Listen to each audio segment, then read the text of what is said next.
The DMK's defeat in the assembly elections was not a simple one.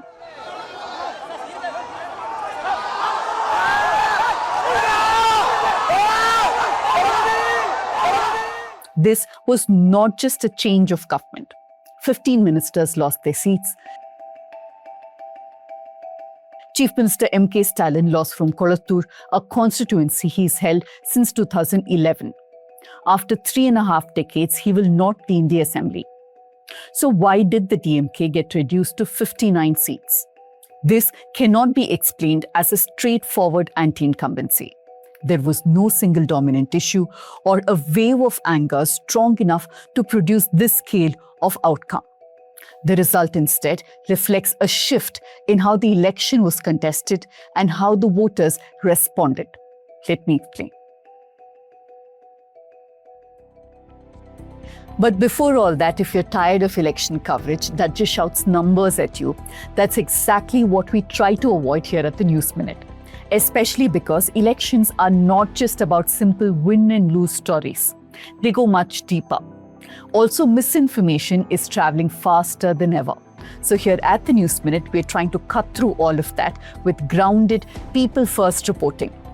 But independent journalism like this survives only if people choose to back it. So this Press Freedom Month, make sure to make a conscious choice of supporting independent media. You can directly contribute to my show by scanning the QR code on your screen or by clicking the link in the description below.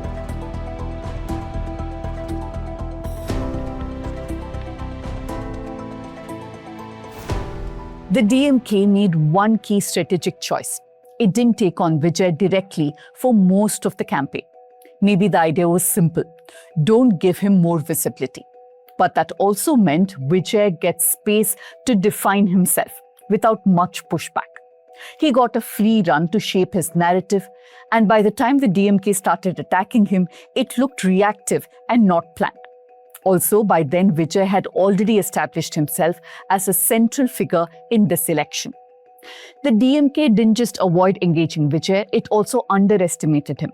He was not seen as a serious competitor, and that meant the campaign remained focused on the usual rivals instead of recalibrating for his rise. At the same time, there was a lot of mocking of Vijay and his supporters, which didn't really weaken him. If anything, it seems to have done the exact opposite. It made his supporters more determined and helped them consolidate the base. One thing the DMK perhaps failed to grasp is that the TVK is not a conventional political party. It's a mobilization of people drawn largely by star power, many of whom are not deeply political. You can call it a gang, a group, a club, or anything. And when you're dealing with something like this, conventional political playbooks simply stop working. There also seems to have been a degree of overconfidence based on internal assessments, and that may have delayed course correction. On paper, the DMK's alliance looked strong, but on the ground, coordination was uneven. In several places, allies were not fully aligned, messaging varied, and vote transfer didn't always happen smoothly, which meant the alliance's strength didn't fully translate into votes. At the same time, corruption became a recurring theme in the campaign. Though there were no big scandals like the 2G, there was a steady flow of allegations and perceptions. Sometimes the only counter DMK offered was that their leaders were being targeted by central agencies. But that explanation cannot make the cut each time. Some of these allegations were unverified. Others may have had some basis. But what mattered is that they circulated widely and felt plausible to many voters. In elections, perception matters. And repeated exposure to these claims can create a broader impression that is hard to counter. There was clearly a fatigue. There was a superstar that people wanted to follow. And there was a tendency among the electorate to punish. When these factors came together, the campaign had to be restructured. Look, the DMK did deliver on governance on many counts. Welfare schemes were implemented and there was administrative continuity. But these results show that governance alone doesn't automatically translate into votes. That link depends heavily on communication. And if achievements are not effectively communicated, they can be overshadowed. There were also gaps in governance, there were localized grievances, and all this led to some anger. One of the most telling aspects of this election is that people voted for TVK candidates they barely knew or had even heard of. So the question for the DMK is what drove that choice? Yes, Vijay's star power mattered. But this wasn't just about charisma. They had a political objective that was regime change. And perhaps the bigger question is this: could some of these voters have been retained if their concerns were acknowledged or solved? Let's also acknowledge that this was a campaign fought in two different worlds. The most important difference in this election was not ideological, it was structural.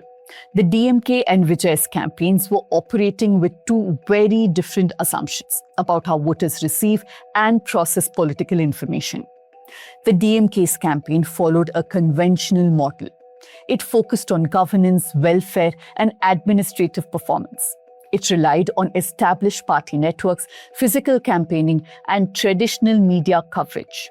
This approach has worked for the party in the past, and perhaps they thought that there was absolutely no reason to abandon it now. But Vijay's campaign treated communication very differently. It was organized around posturing him as the savior, and this was done on repetition. The objective was to ensure that a few key ideas stayed consistently visible. These ideas were kept simple, repeated across formats, and tailored for digital platforms. This matters because digital platforms favor brevity, clarity, and repetition. Content that is easy to share or clips travel further, giving an advantage to campaigns that prioritize recall over detailed explanation. Vijay's team used this environment consistently. Speeches were broken down into short clips. Criticism was framed as memorable lines. The DMK had a digital presence, but it was less consistent. It was slower and many times was more focused on taking on other critics rather than talking about real issues at hand. This created an imbalance. In addition, young people cutting across gender and class became cheerleaders for Vijay. They leveraged every social media space for this, and the political machinery simply could not outdo it. MK Stalin's leadership style has been consistent. It's been marked by gradual political growth and administrative focus. But his defeat in Kolathur is significant, and it should be seen in the context of wider losses across the party.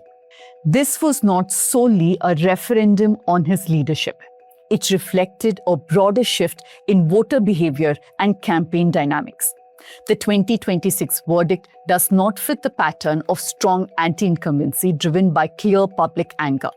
Instead, it reflects a more diffuse sentiment. There appears to have been a generational shift in voter attitudes. Younger voters, in particular, may be less attached to established party structures and more open to alternatives. This creates a space for new entrants who can present themselves as different from existing options. In that sense, this was an anti-establishment vote. Vijay's campaign benefited from this environment. It positioned itself as an alternative without needing to fully define its policy framework.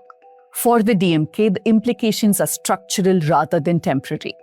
It needs to reassess how it approaches digital communication, moving from informational output to strategic messaging that's designed for circulation.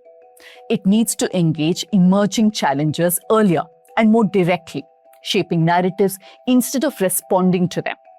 It needs to ensure that alliances function cohesively at both the strategic and operational levels.